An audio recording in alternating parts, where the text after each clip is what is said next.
Sebentar lagi Bro Daniel akan sharingkan kematian dan kebangkitan orang percaya. Waktunya 45 menit dan 5 menit sebelum berakhir akan saya ingatkan. Agar roh kita mendapatkan makanan yang bergizi bagi spirit kita. Mari kita makan santapan rohani yang bergizi. Silakan, Bro. Ya, terima kasih Pak Frans. Selamat pagi, Shalom. Shalom. Selamat pagi Bapak Ibu Saudara yang kekasih di dalam Tuhan. Selamat berjumpa kembali dengan saya Daniel Johan di webinar Zoom Meeting CCM pada pagi hari ini. Apa kabar? Semoga kita semua yang ada di sini dalam keadaan sehat walafiat ya. Amin ya. Ya, pagi ini saya akan melanjutkan sharing firman Tuhan yang pernah saya sharekan pada 14 November 2020 tahun lalu, yaitu mengenai kematian orang percaya. Tentu tidaklah komplit jika kita hanya berbicara tentang kematian orang percaya saja, tanpa berbicara tentang kematian dan kebangkitan orang percaya. Tidak afdol rasanya, ya saudaraku, setuju ya? Oke, sebelum saya melanjutkan sharing firman Tuhan mengenai kematian dan kebangkitan orang percaya, ada baiknya kita mereview kembali sharing firman Tuhan tentang kematian orang percaya. Saya menghimbau Bapak Ibu Saudara sekalian agar menyiapkan alat tulis dan Alkitab. Kita akan sama-sama belajar kebenaran Alkitab, karena apapun yang kita sharingkan akan lebih afdol jika ada tertulis di dalam Alkitab. Dalam sharing kematian orang percaya, ada dua orang hebat dalam perjanjian lama yang kita bahas. Yakni yang pertama adalah Yakub dan yang kedua adalah Yusuf. Kita bicara tentang Yakub terlebih dahulu. Mari kita buka Alkitab kita di Kejadian 47 ayat yang ke-29 hingga 30. Mohon operator dapat menampilkan ayat tersebut.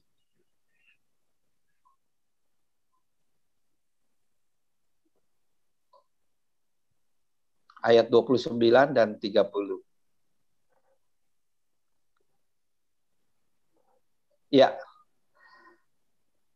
Ketika hampir waktunya bahwa Israel akan mati, dipanggilnyalah anaknya Yusuf dan berkata kepadanya, "Jika aku mendapat kasih-Mu, letakkanlah kiranya tangan-Mu di bawah pangkal pahaku, dan bersumpahlah bahwa Engkau akan menunjukkan kasih dan setia-Mu kepadaku.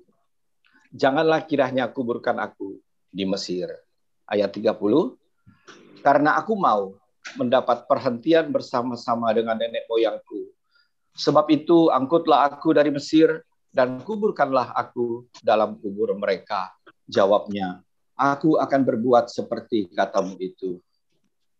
Jika kita membaca dan merenungkan dengan baik ayat firman tersebut di atas, di mana ketika akan menemui ajalnya, Yakub melihat seakan-akan Yusuf yang berdiri di hadapannya ini adalah orang yang bergulat dengan dia di Betel waktu itu. Bagaimana kita bisa tahu akan hal itu? Kita dapat melihat dari permohonan Yakub kepada Yusuf di Kejadian 47 ayat 29 tadi. Perkataannya demikian, "Bersumpahlah bahwa engkau akan menunjukkan kasih dan setia kepadaku. Janganlah kiranya kuburkan aku di Mesir." Ayat ini dikonfirmasi dengan ayat perjanjian lama, yaitu di kitab Mika 7 ayat 20. Demikian firman Tuhan. Kiranya engkau menunjukkan kasih, kiranya engkau menunjukkan setiamu kepada Yakub dan kasihmu kepada Abraham, seperti yang telah kau janjikan dengan bersumpah kepada nenek moyang kami sejak zaman purbakala. Kita juga dapat melihat permohonan semacam ini yang dilontarkan oleh Musa kepada Tuhan. Coba kita baca di Keluaran 34 ayat yang ke-9. Keluaran 34 ayat yang ke-9. Ya, demikian firman Tuhan. Serta berkata, "Jika aku telah mendapat kasih karunia di hadapan-Mu ya Tuhan. Berjalanlah kiranya Tuhan di tengah-tengah kami. Sekalipun bangsa ini suatu bangsa yang tegar tengkuk, tetapi ampunilah kesalahan dan dosa kami. Ambillah kami menjadi milik-Mu. Saya memahaminya demikian. Karena hanya Allah saja yang dapat menunjukkan kasih setianya atau kasih karunia-Nya kepada manusia. Tidak ada seorang pun yang dapat menggantikan posisi Allah dalam memberikan kasih karunia-Nya kepada manusia lainnya. Mari kita lihat kebenarannya di kitab Keluaran 20 ayat 6. Keluaran 20 ayat yang ke-6.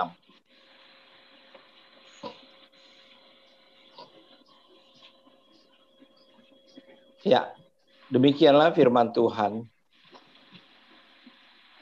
Tetapi aku menunjukkan kasih setia kepada beribu-ribu orang, yaitu mereka yang mengasihi aku dan yang berpegang kepada perintah-perintahku. Saudara, jadi sejak di perjanjian lama pun, Allah telah berbicara tentang kasih karunia, yang terkadang kita baca di perjanjian lama dengan kata kasih setia Tuhan. Pernyataan Yakub ini menunjukkan bahwa Yakub tidak mau mayatnya dikuburkan di Mesir dan minta mayatnya dikuburkan di sisi nenek moyangnya. Karena Yakub memiliki pengharapan akan kebangkitan dirinya jika dikuburkan bersama dengan nenek moyangnya yang dikubur di tanah Kanaan. Kisah kematian Yakub ini berlanjut di kitab Kejadian 49 ayat yang ke-29 hingga 32. Kejadian 49 ayat yang ke-29 hingga yang ke-32. Ya, demikian firman Tuhan. Kemudian berpesanlah Yakub kepada mereka, apabila aku nanti dikumpulkan kepada kaum leluhurku, kuburkanlah aku di sisi nenek moyangku dalam gua yang di ladang Efron, orang Het itu. Dalam gua yang di ladang Makpela di sebelah timur Mamre di tanah Kanaan, ladang yang telah dibeli Abraham dari Efron, orang Het itu, untuk menjadi kubur milik. Disitulah dikuburkan Abraham beserta Sarah istrinya. Disitulah dikuburkan Ishak beserta istrinya. Dan disitulah juga dikuburkan Lea. Ladang dengan gua yang ada di sana telah dibeli dari orang Het. Saudara, setelah kita membaca dengan cermat dan teliti ayat tersebut di atas, maka ada 3 hal penting yang diinginkan Yakub, yaitu pertama, dia ingin dikuburkan di sisi nenek moyangnya. Yang kedua, Yakub ingin mengikuti kebiasaan leluhurnya jika mati, di mana mereka dikubur beserta dengan istrinya. Dan yang ketiga, Yakub pun ingin dikuburkan bersama dengan Lea, istrinya. Dalam hal penguburan ini, di mana Yakub merupakan gambaran atau tipologi Kristus, mempelai laki-laki dan mempelai perempuan bersatu di dalam kematian dan penguburan. Dan Yakub sebagai tipologi Kristus minta dikubur bersama Lea istrinya sebagai gambaran mempelainya. Yakub minta dikubur bersama Lea. Ini memiliki makna di mana Yakub sebagai tipologi Kristus mau datang dan masuk serta bersatu dalam kematian mempelai perempuannya. Sehingga dengan demikian, maka mempelainya itu pun akan dibangkitkan bersama dengan dia. Sekarang kita lanjutkan cerita tentang kematian Yusuf. Mari kita buka Alkitab kita di Kejadian 50 ayat yang ke-25. Kejadian 50 ayat yang ke-25. Ya. Lalu Yusuf menyuruh anak-anak Israel bersumpah, katanya, tentu Allah akan memperhatikan kamu pada waktu itu. Kamu harus membawa tulang-tulangku dari sini. Kita baca juga di kitab Yosua 24 ayat ke-32. Yosua 24 ayat 32.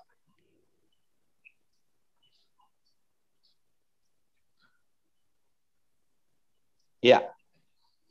Tulang-tulang Yusuf yang dibawa orang Israel dari Mesir dikuburkan mereka di Sikem, di tanah milik yang dibeli Yakub dengan harga 100 kesita dari anak-anak Hemor, Bapak Sikhem, dan yang ditentukan bagi Bani Yusuf menjadi milik pusaka mereka. Kita lihat, kedua ayat ini menunjukkan bahwa permohonan Yusuf tidak berbeda dengan permohonan Yakub bapaknya, di mana dia tidak ingin mayatnya dikuburkan di Mesir, akan tetapi dia mau tulang-tulangnya dibawa dan dikuburkan di Sikhem. Permohonan Yusuf ini memiliki makna bahwa Yusuf sama seperti bapaknya, memiliki pengharapan akan dibangkitkan kembali jika dikuburkan di sisi nenek moyang mereka di Kanaan. Saudara, namun sangat berbeda sekali dengan nenek moyang bangsa Israel ketika keluar dari Mesir dan berada di padang gurun, di mana mereka tidak menginginkan kematian mereka di luar tanah Mesir. Mereka berpikir tanah Mesirlah seharusnya tempat mereka mati dan dikuburkan. Hal ini dapat kita baca di dalam kitab Keluaran 14 ayatnya yang ke-11. Keluaran 14 ayatnya yang ke-11.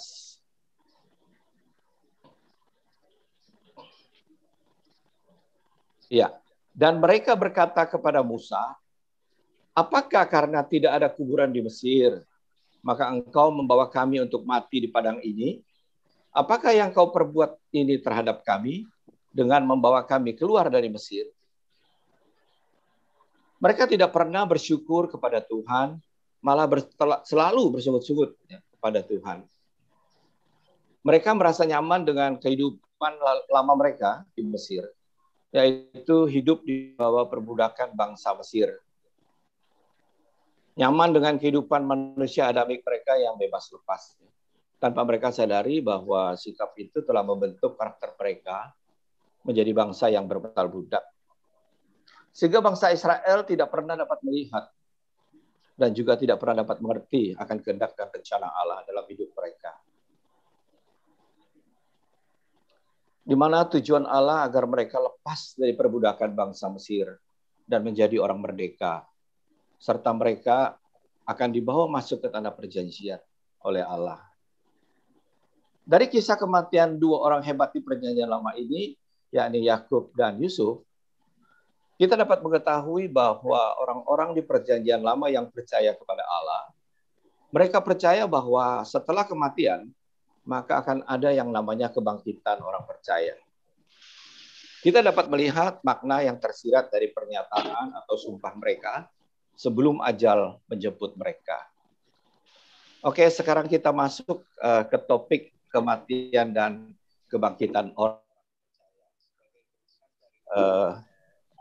Sharing tahun lalu tentang kematian orang percaya. Perlu kita ketahui bahwa di perjanjian baru, arti kematian dan juga kebangkitan memiliki makna yang agak berbeda. Di mana kematian itu bermakna orangnya hidup, tidak benar-benar mati. Istilah Alkitabnya mereka mati dalam persekutuan dengan Adam. Artinya mereka hidup dengan keinginan-keinginan daging, bukan dengan keinginan roh. Hidup mereka terpisah dengan Allah. Sedang kebangkitan memiliki makna bahwa mereka menerima roh Allah dan mengalami yang namanya renewing mind. Sehingga roh yang menghidupkan itu benar-benar berkarya dalam diri mereka oleh karena iman. Sehingga mereka dapat mengakui bahwa Yesus adalah Mesias, anak Allah yang hidup. Sekarang kita akan membahas makna kematian dan kebangkitan dari sudut pandang kitab perjanjian baru. Kematian dan kebangkitan orang percaya sangat erat kaitannya atau hubungannya dengan kasih karunia Allah, di mana kematian dan kebangkitan adalah bagian dari kasih karunia Allah.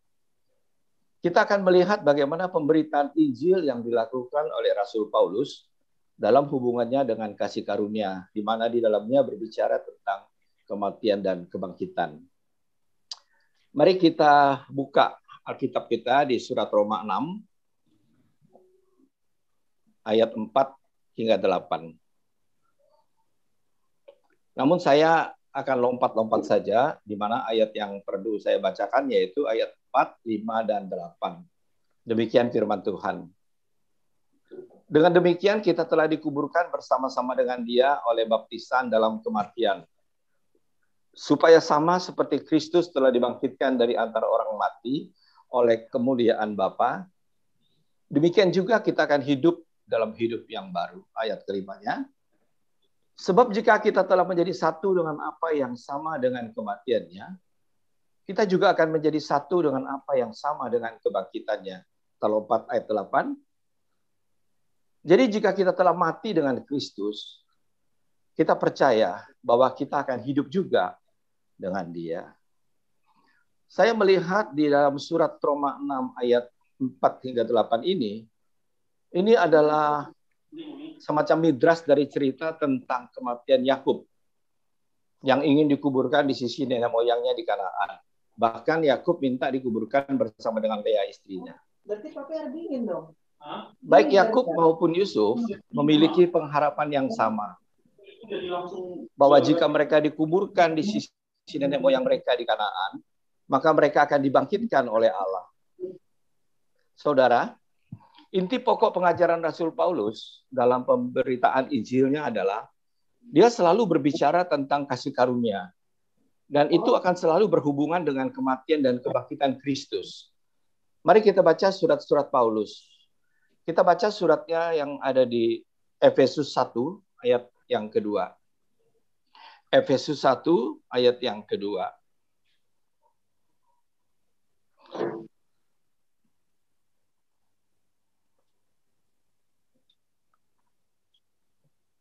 Efesus 1 ayat yang kedua. Ya, di situ berbicara tentang Rasul Paulus memberitahukan kepada jemaat di Efesus bahwa kasih karunia menyertai mereka.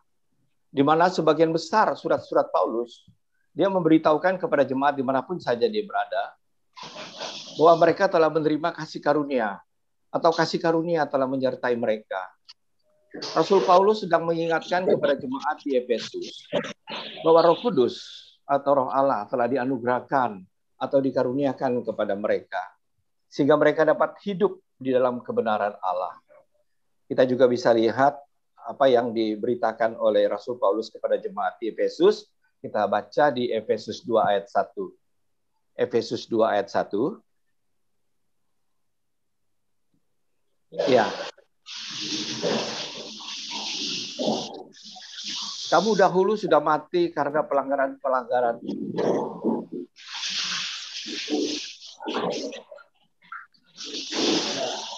Ya. Efesus 2 ayat 1. Di sini Rasul Paulus memberitahukan kepada jemaat di Efesus bahwa sebenarnya mereka sudah mati karena pelanggaran-pelanggaran dan dosa-dosa mereka. Bahkan Rasul Paulus menyadari bahwa dirinya pun sebelumnya telah mati. Kita dapat membacanya di Efesus 2 ayat 3. Di mana di sana dikatakan bahwa sebenarnya dahulu kami semua juga terhitung di antara mereka.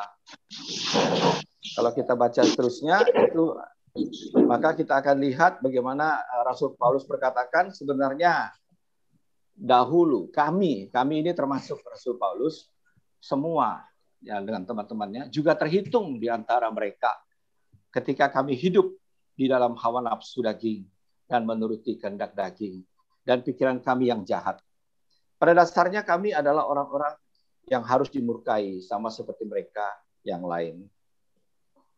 Namun oleh karena iman, dia percaya, Rasul Paulus percaya bahwa Allah telah menghidupkan kita, artinya Rasul Paulus dan teman-teman, bersama dengan Kristus. Sekalipun, kata Rasul Paulus, kita telah mati oleh kesalahan-kesalahan kita. Oleh kasih karunia kamu diselamatkan. Itu kita baca di Efesus 2 ayat 5. Yang di bawahnya ya, Efesus 2 ayat 5. Dan kita juga bisa membaca pemberitaan Injil yang disampaikan oleh Rasul Paulus kepada jemaatnya di Korintus. Kita buka di dalam 1 Korintus 15 ayat 22. 1 Korintus 15 ayat 22.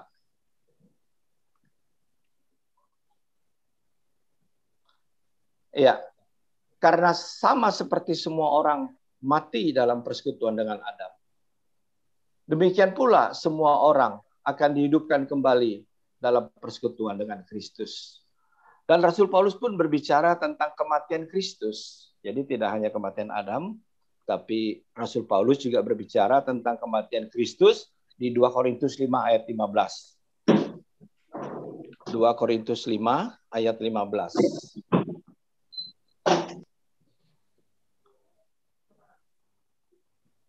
Ya.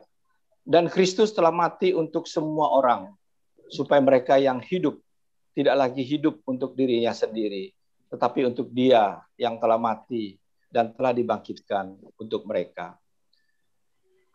Saudara, ini artinya bahwa mereka yang mati dengan atau dalam persekutuan dengan Adam, maka kematian mereka adalah kematian kekal jika mereka tetap menolak Kristus.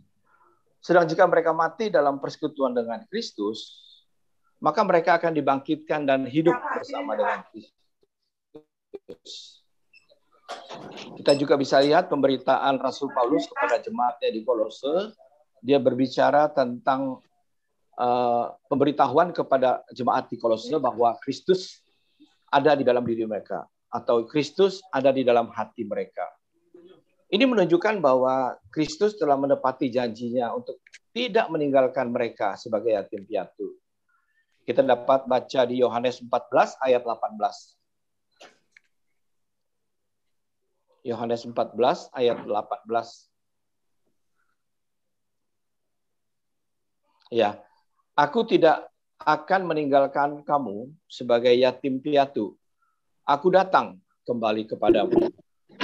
Dan juga Allah telah menepati janji kepada umatnya bahwa Dia adalah Allah yang Immanuel, yang kita tahu, Allah yang menyertai umatnya.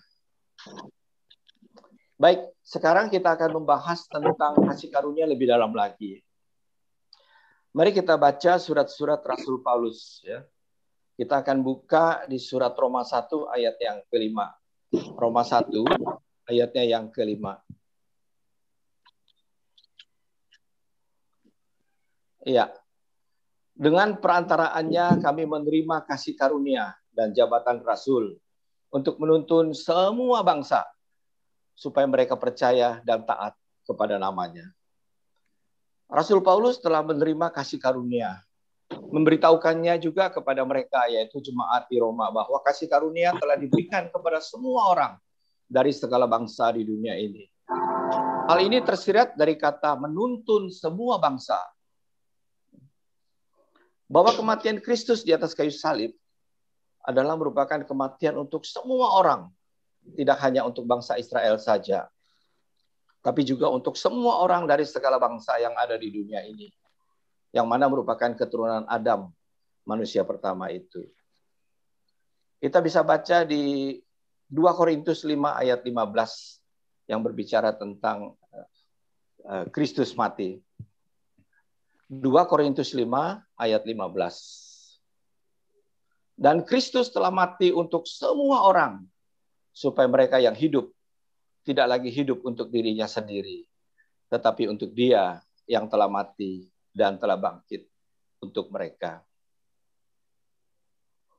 Kita juga bisa membaca bahwa kasih karunia ini diberikan kepada semua orang. Kita bisa baca di dalam surat Titus 2 ayat yang ke-11. Titus 2 ayat yang ke-11.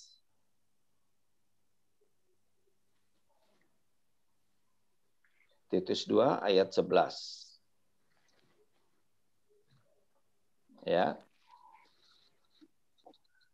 Ya. Karena kasih karunia Allah yang menyelamatkan semua manusia sudah nyata. Kita juga bisa melihat bahwa kasih karunia diberikan kepada semua orang itu di dalam surat Ibrani atau penulis Ibrani 2 ayat 9. Ibrani 2 ayat 9. Ibrani 2 ayat 9. Ya.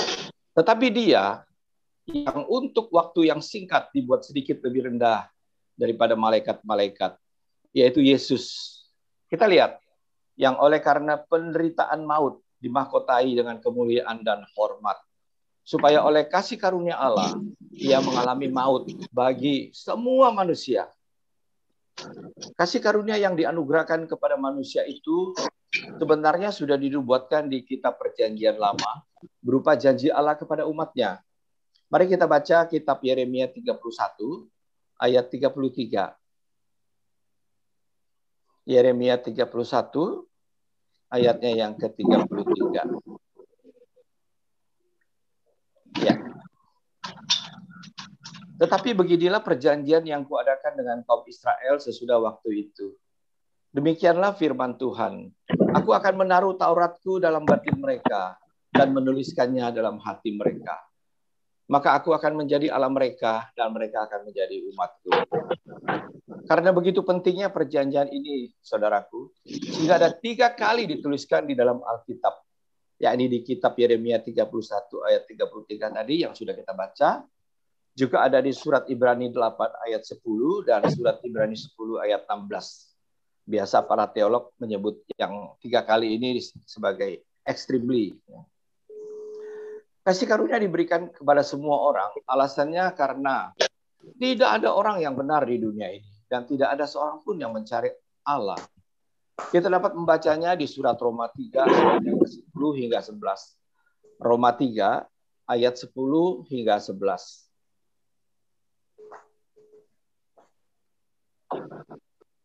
Ya, mohon bantuan operator. Roma 3 ayat 10 dan 11. Ya, seperti ada tertulis, tidak ada yang benar, seorang pun tidak. Tidak ada seorang pun yang berakal budi. Tidak ada seorang pun yang mencari Allah. Ya. Tidak ada seorang pun yang benar, maka tidak ada seorang pun yang dapat mencari sang kebenaran, yaitu Kristus Tuhan. Jika Kristus anaknya itu tidak dianugerahkan kepada manusia sebagai pembenaran atas hidup kita, maka niscaya tidak seorang pun dapat mengenal atau dapat hidup benar di hadapan Allah. Kita bisa baca di surat Roma 5 ayat 18. Roma 5 ayat 18. Roma 5 ayat 18. Ya. Sebab itu sama seperti oleh satu pelanggaran semua orang beroleh penghukuman. Demikian pula oleh satu perbuatan kebenaran, semua orang beroleh pembenaran untuk hidup. Itulah sebabnya maka Allah menganugerahkan anaknya yang tunggal ke dalam dunia. Itu artinya tanpa Kristus, anaknya yang dianugerahkan kepada kita umat manusia, maka niscaya tidak seorang pun yang dapat mencari dan mengenal Allah. Ya, amin ya Bapak Ibu Saudaraku yang kasih.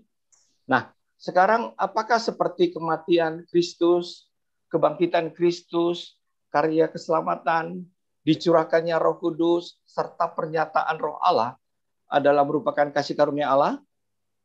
Mari kita lihat ayat-ayat yang berbicara tentang hal itu. Tentang kematian Kristus atau karya penebusan Kristus di atas kayu salib untuk menebus dosa manusia. Itu merupakan kasih karunia Allah. Kita bisa membacanya di surat Roma 3 ayat 23 hingga 24. Roma 3 ayat 23 hingga 24. Ya. Karena semua orang telah berbuat dosa dan telah kehilangan kemuliaan Allah. Ayat 24. Dan oleh kasih karunia telah dibenarkan dengan cuma-cuma karena penebusan dalam Kristus Yesus. Saudara, karena semua orang telah berbuat dosa, artinya hukuman Allah juga berlaku atas semua orang berdosa. Namun oleh karena kemurahan Allah, maka kasih karunia pun diberikan kepada semua orang. Sekalipun itu sifatnya cuma-cuma atau gratis, namun itu tidaklah murah. Justru karena begitu mahalnya darah anak domba itu, sehingga kita tidak mampu untuk membayar atau menebusnya. Hanya lewat kasih karunia-Nya lah semua orang dapat mengenal Allah. Ini perlu kita sadari dan pahami, saudara. Tanpa roh kasih karunia, tidak ada seorang pun yang layak untuk datang kepada Allah. Kenapa? Karena kita tahu bahwa kita tidak dapat mengenal Allah dengan benar jika roh yang menghidupkan itu tidak dianugerahkan kepada kita terlebih dahulu. Barulah orang itu bisa beriman kepada Kristus ketika ia mengalami yang namanya renewing mind. Tanpa roh Allah di dalam diri kita, niscaya kita tidak bisa mengalami yang namanya renewing mind. Coba kita baca firman Tuhan di surat Roma 2 ayat 8. Roma 2 ayat 8.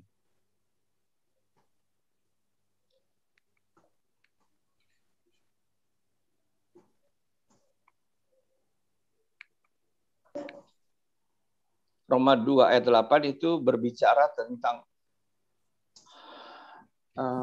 Roma 2 ayat 8.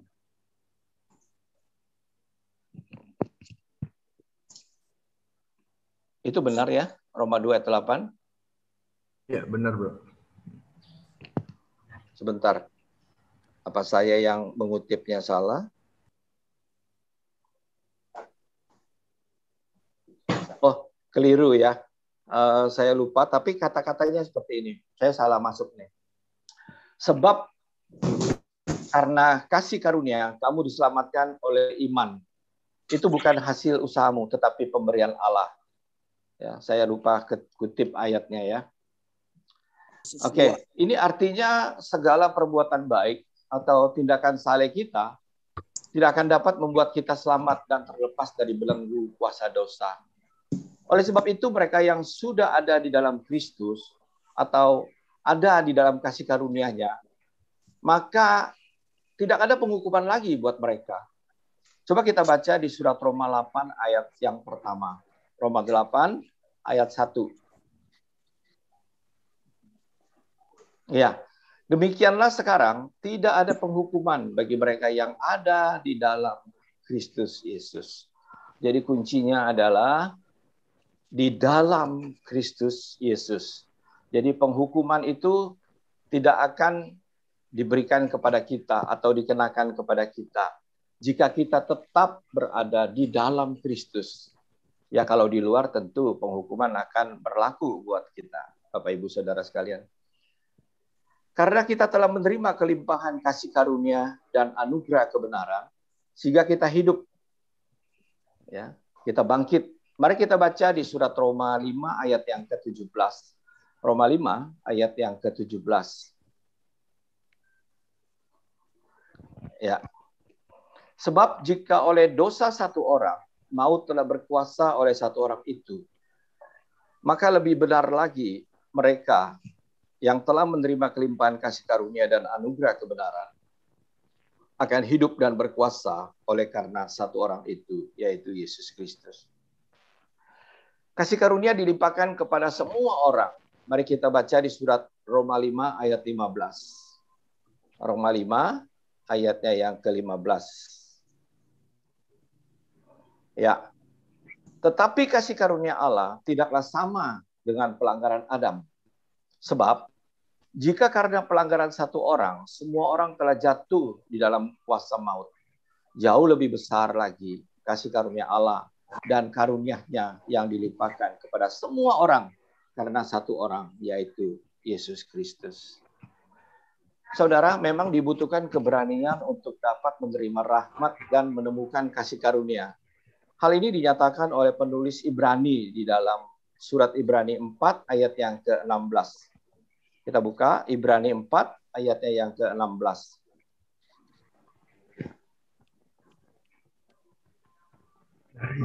Ya, sebab itu marilah kita dengan penuh keberanian menghadapi tahta kasih karunia, supaya kita menerima rahmat dan menemukan kasih karunia untuk mendapat pertolongan kita pada waktunya. Nah, contoh ayat di atas ini adalah kisah tentang Zakius si pemungut cukai. Mari kita baca kitab Lukas 19 ayat 1 hingga 10. Ayat 1 hingga 10. Lukas 19.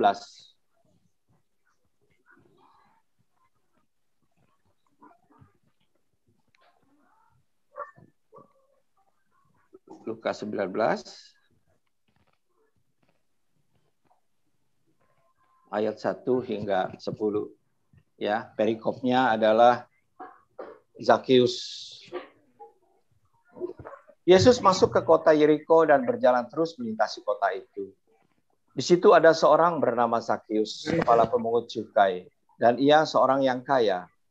Ia berusaha untuk melihat orang apakah Yesus itu, tetapi ia tidak berhasil karena orang banyak, sebab badannya pendek. Maka berlarilah ia mendahului orang banyak, lalu memanjat pohon ara untuk melihat Yesus yang akan lewat di situ. Ketika Yesus sampai ke tempat itu, ia melihat ke atas dan berkata, Zakius, segeralah turun, sebab hari ini aku harus menumpang di rumahmu. Lalu Zakius segera turun dan menerima Yesus dengan sukacita. Sebab semua orang yang melihat hal itu bersungut-sungut, katanya, ia menumpang di rumah orang berdosa. Tetapi Zakius berdiri dan berkata kepada Tuhan, Tuhan, setengah dari milikku akan kuberikan kepada orang miskin, dan sekiranya ada sesuatu yang kuperas dari seseorang, akan kukembalikan 4 kali lipat.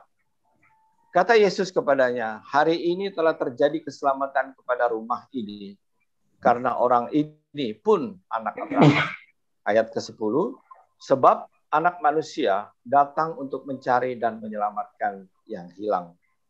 Ya, khusus ayat 4 hingga ayat 7 yang ingin saya bahas makna daripada kata-kata atau kalimat itu ya. Ayat 4 hingga yang ke-7. Ayat 4 berkata, maka berlarilah ia mendahului orang banyak, lalu memanjat pohon untuk melihat Yesus yang akan lewat di situ. Ini berbicara tentang Zakius yang mengalami renewing mind. Setelah mendengar kabar tentang Kristus, dirinya ingin mengenal lebih dalam. Siapa Yesus itu? Ayat yang kelima.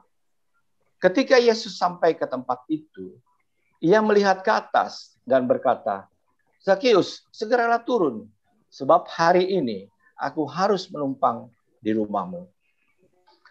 Zakius mendengar suara Tuhan Yesus dan dia meresponnya dengan baik dan benar. Ayat ke-6, lalu Zakius segera turun dan menerima Yesus dengan sukacita. Ini artinya Zakius membuka hatinya untuk menerima Kristus di dalam hidupnya. Ayat yang ke-7, tetapi semua orang yang melihat hal itu bersungut-sungut. Katanya, ia menumpang di rumah orang berdosa.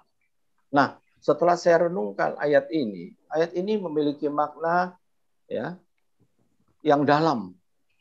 Hal ini paralel dengan kitab Markus 2 ayat 17. Coba kita buka. Markus 2 ayat 17. Markus 2 ayat 17.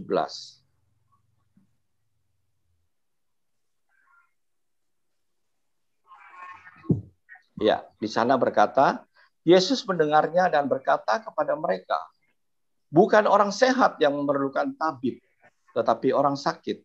Aku datang bukan untuk memanggil orang benar, melainkan orang berdosa. Jadi jelas ya, Bapak Ibu Saudaraku yang kekasih, bahwa kasih karunia itu diberikan kepada semua orang, karena semua orang telah berdosa. Jadi tidak ada seorang pun di dunia ini yang tidak berdosa, yang tidak butuh kasih karunia. Kristus tahu bahwa Zakius ini ingin mengenal siapa dirinya dan juga sangat ingin melihat dia. Zakius menerima Yesus dengan penuh sukacita yang mau menumpang di rumahnya.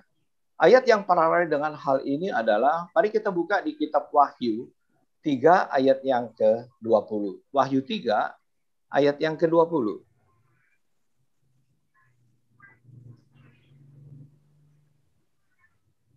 Ya, lihat, aku berdiri di muka pintu dan mengetok. Jika ada orang yang mendengar suaraku dan membukakan pintu, aku akan masuk mendapatkannya. Dan aku makan bersama-sama dengan dia dan bersama-sama dengan aku. Ya, Zakius memiliki keberanian menghadapi tata kasih karunia atau menghadapi Kristus Tuhan. Sekalipun dia tahu bahwa dirinya bukanlah orang yang bersih. Orang-orang yang demikianlah, yaitu orang-orang yang seperti Zakius, yang memiliki kerendah hatian yang akan menerima kasih karunia Allah. Zakius tidak menyia-nyiakan kesempatan untuk mengenal Yesus Kristus lebih dalam lagi saat lewat di sekitar tempat di mana Zakius berada saat itu. Peristiwa Zakius ini saya melihatnya sebagai gambaran kelak. Kristus datang kepada murid-muridnya dan juga kita masing-masing dalam wujud yang lain, yaitu berupa roh. Jadi Bapak Ibu Saudara sekalian, kasih karunia diberikan kepada kita agar kita diajar untuk dapat mengenal Allah yang benar. Seperti ada tertulis di kitab Yohanes 6 ayat yang ke-45. Yohanes 6 ayat yang ke-45.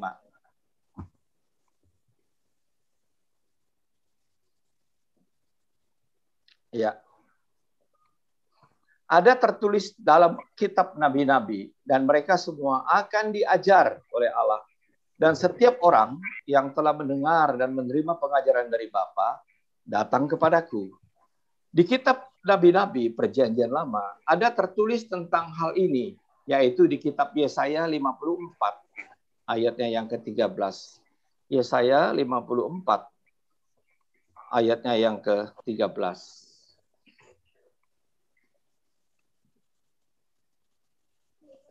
Ya, semua anakmu akan menjadi murid Tuhan. Ya. Murid Tuhan, seorang murid itu pasti belajar. Ya. Murid Tuhan. Dan besarlah kesejahteraan mereka. Artinya, kita akan diajar oleh Allah sendiri, bukan oleh orang lain. Dan kita adalah murid Tuhan, dan bukan murid siapa-siapa. Demikian juga Rasul Paulus menulis di surat Efesus 4 ayat yang ke-20 hingga 21. Efesus 4 ayatnya yang ke-20 hingga 21. Tetapi kamu bukan demikian.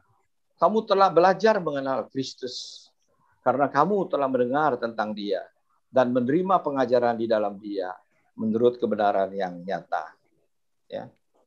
Ya, Bapak Ibu Saudara sekalian, kalau kita baca surat Efesus 4 ayat 20 ini berbicara tentang Yesus yang dalam wujud roh ya. Di mana Rasul Paulus memberitahukan kepada jemaat di Efesus bahwa Kristus yang ada di dalam diri mereka, dialah yang mengajar mereka tentang segala sesuatu melalui Roh Kudus. Nah, Rasul Yohanes juga menulis tentang pengajaran dari Allah. Mari kita buka di 1 Yohanes 2 ayat 27. 1 Yohanes 2 ayat 27.